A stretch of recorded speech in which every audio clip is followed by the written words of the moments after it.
Hey, it's Miguel Gulen from TCEA.org. So excited to join you again.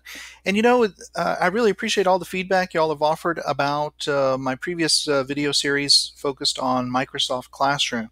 I remember when I recorded it, I wanted to really get into the guts of Microsoft Classroom as best I could and sort of explore how it works and all of that. It's amazing. Here we are. It's almost a year has gone by, and now I'm looking at a new product coming from Microsoft that will replace Microsoft Classroom. I got this question, and I decided to respond to it via the TCA Tech Notes blog. And it was a question from a gentleman by the name of Paco. I may have changed his name to protect him, his innocence or whatever. And he was asking about Microsoft Classroom because they were getting ready or thinking about deploying it this school year in 2017, starting in 2017, 2018. But I think after he watched all the videos, he realized that Microsoft is actually going to be merging Microsoft Classroom, which was still in preview, into Microsoft Teams. And you can catch the official announcement. If you want to read the whole blog entry, it's online and available there at tca.org/blog. So let's take a quick look at Microsoft Teams, which is what's going to be replacing Microsoft Classroom. If you go to the Microsoft Educator community, just go to education.microsoft.com and do a quick search on Microsoft Teams, or just use your Bing search engine and do a quick search. You'll be able to find this particular course, and it's on meeting Microsoft Teams. And it's a very straightforward course. There's a few screenshots and inspirational video.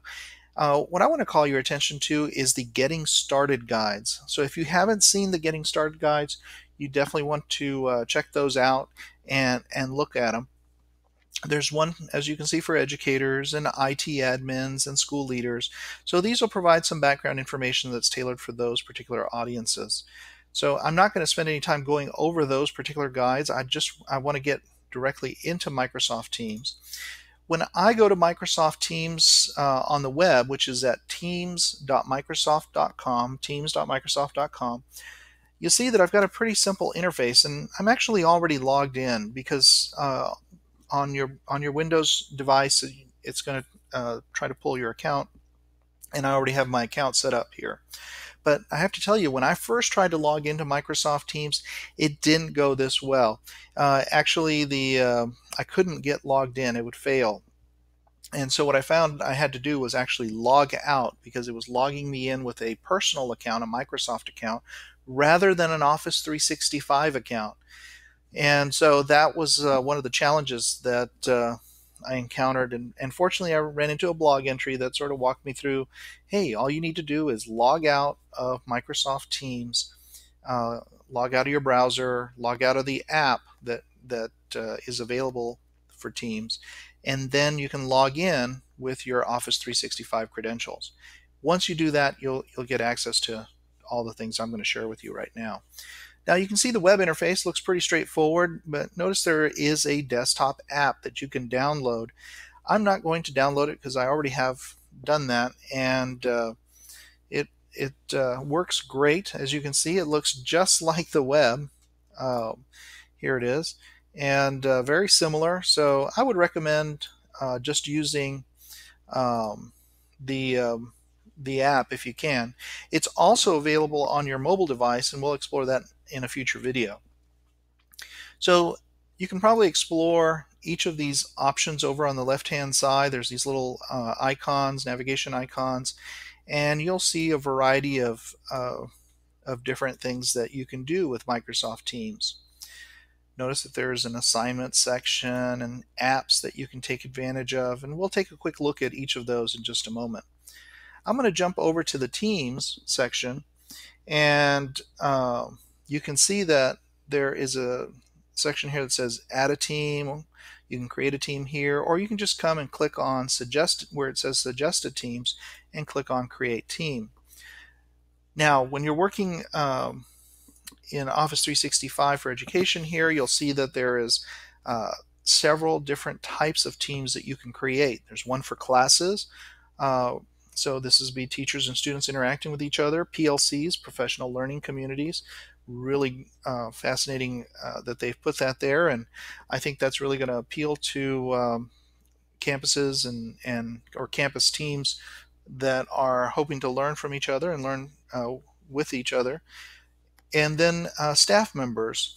I really see this sort of one of those can probably connect it to a staff notebook where you've got an administrative team sharing information with or policies and procedures and things like that with their staff.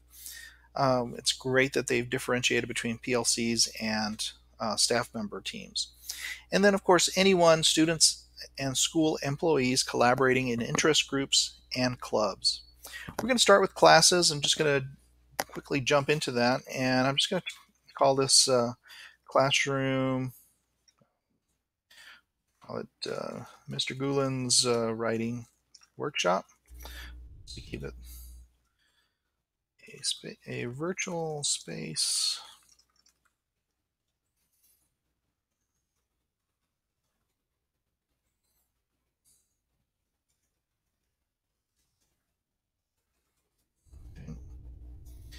Okay, so it's creating the team, and now as you can see, I'm able to add people to my team. I have two options. I can add students or teachers, and for students, I can just quickly search and add them. I'm only going to add two to keep it simple, and then I can also, after I click on add, those students will show up as members. Go in and add teachers as well. So I can just type in, and let's say that TCA MIE 10 is the name of a co-teacher. Click on add, and that teacher comes in actually as an owner. And there's really only two options here, owner and member, so far that we can see in Microsoft Teams. Because remember, not all the changes have been worked in for from Classroom to Microsoft Teams yet. Once I'm in, I have access to sort of these panels. I have a navigation panel for Mr. Goulin's writing workshop, and as you can see, there's just different pieces of information here. If I click on Add Channel, so channels, as you can see, are keys to organizing team collaboration. You can name them by discussion topic or project role, etc. And then I click on Add, and I'm just going to call this out. I notice it says here's a helpful video. If we were to click on that link, it's actually, I think it would show us a video that's relevant perhaps to business. I don't think it's going to show us a video relevant to classrooms.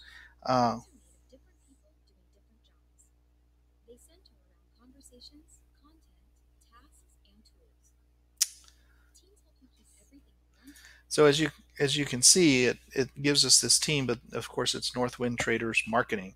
So not necessarily applicable or useful for classroom teachers and students, but you can sort of adapt the tools, but that's probably something that's going to change in the future.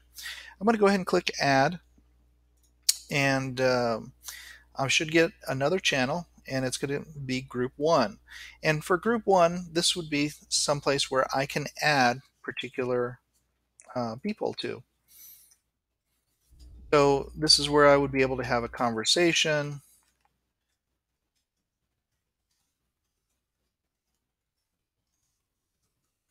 And they would be able to respond and reply. And we'll take a look at this from the student perspective as well in just a little bit. So these are channels that I can create on the fly, and it's very easy to just drop in information. So there's a link to that tweet that I was mentioning earlier about TCA Responds, and so you can put that in there, and people can interact with it. You'll notice that I have edit and delete rights. I can also save this message, sort of bookmark it, and then I can like the message if I want to. if others want to reply, they can, or respond, they can do that.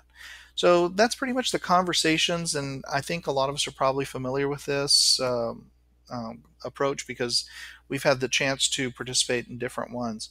If I jump over to files, this is going to actually give me insight into where I can put files, and you'll notice that there's I have several options across the top. You can see that I can go in and click on New, and that's going to give me the option to add Word documents, Excel, PowerPoint presentations, or a folder if I need to organize things. If I wanted to organize things for group 1, I could certainly do that. I can also go in and upload files, and that's going to give me access to whatever I have. And then you can see I also have a get a link.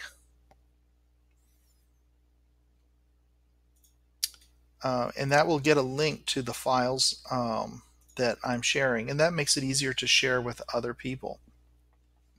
Open in SharePoint is kind of interesting. I click on that, and that I suspect that that's going to take me to the OneDrive or the place where I'm sharing all my documents. And sure enough, it's logged me in and dropped me in, and here I have information where I can save more documents. It's connected to General, and if I come back here, you'll see that that's the name of my channel, General. If I click on Group 1 and go into Files, I suspect that when I click on Open in SharePoint, it's going to bring me in, and notice that it goes straight to Group 1. So the previous one was General, this one was Group 1, so kind of neat. It's sort of keeping the sharing spaces organized in that way.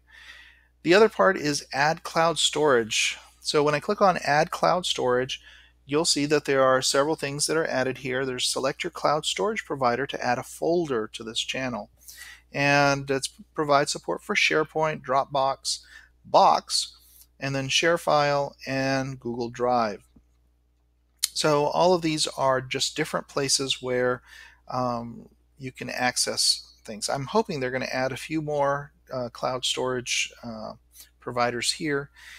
I think it would be great to have maybe access to a personal OneDrive or something, a onedrive.live.com.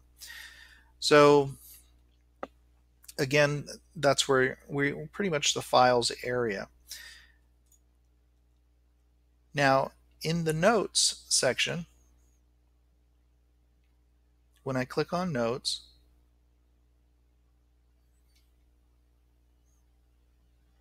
you'll notice that it comes right up, and what it looks like this is just a place to type notes, but I almost feel like this is a notebook, a OneNote notebook. It's got the title at the top and everything else, and it gives me this option to open in desktop. So I have OneNote actually running in the background here, and the OneNote app, that was OneNote desktop, and then I also have OneNote running here. So you can see I'm getting ready for different events, and I've got different resources. So we'll talk about OneNote again in different videos, but I'm going to click on Open in Desktop for Group 1 and see what happens. Okay, I'm going to get my standard security notice.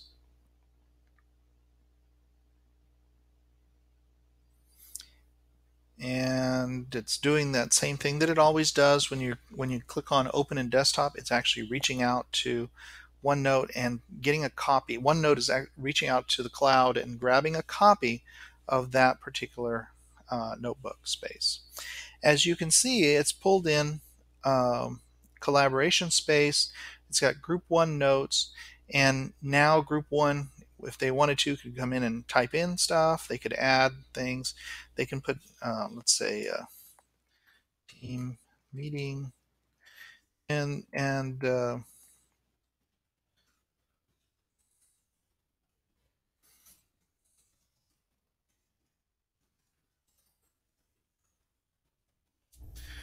so they're able to work on stuff here. You can see that there is a sort of little arrow there that says navigate to parent section group, and if I click on that, that's going to take me up to the class notebook that was created automagically when I clicked on notes. And there's Mr. Goulin's writing workshop, and there's not a lot here, to be honest with you. There's collaboration space, which if we go into, we'll see group one. So if I come back to my teams, you can see we've actually opened this as a OneNote.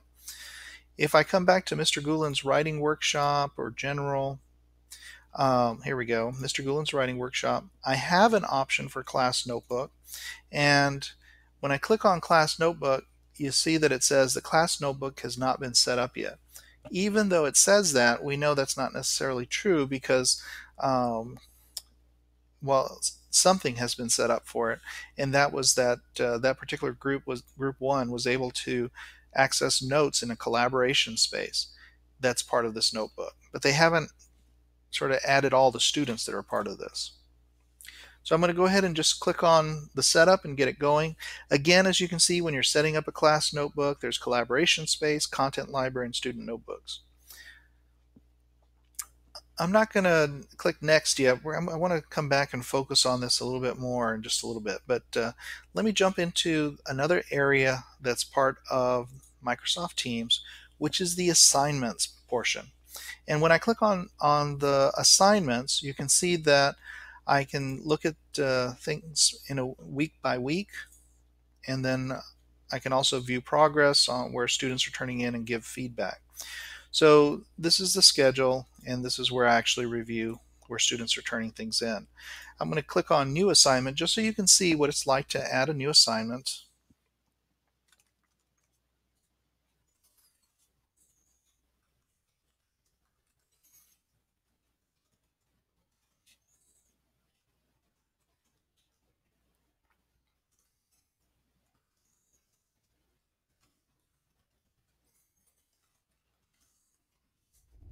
Okay, so now I've added this in. If I wanted to attach reference materials, I could. I could also specify what students will turn in. Basically, this is just going to reach out to OneDrive or SharePoint and allow me to access a lot of the resources that I have there. So this is a OneDrive that's connected to my account and is set up for use with Classroom.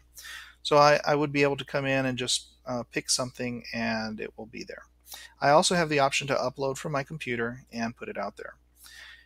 Here's the date due, excuse me, and the time due, and then I can also enable whether late turn-in is allowed, or if this is not, you know, this how many points I want to assign. So if I wanted to just do 5 or a 10-point scale, whatever I needed to do, I could put that there. I'm going to go ahead and click on Assign, and that will add it to the calendar.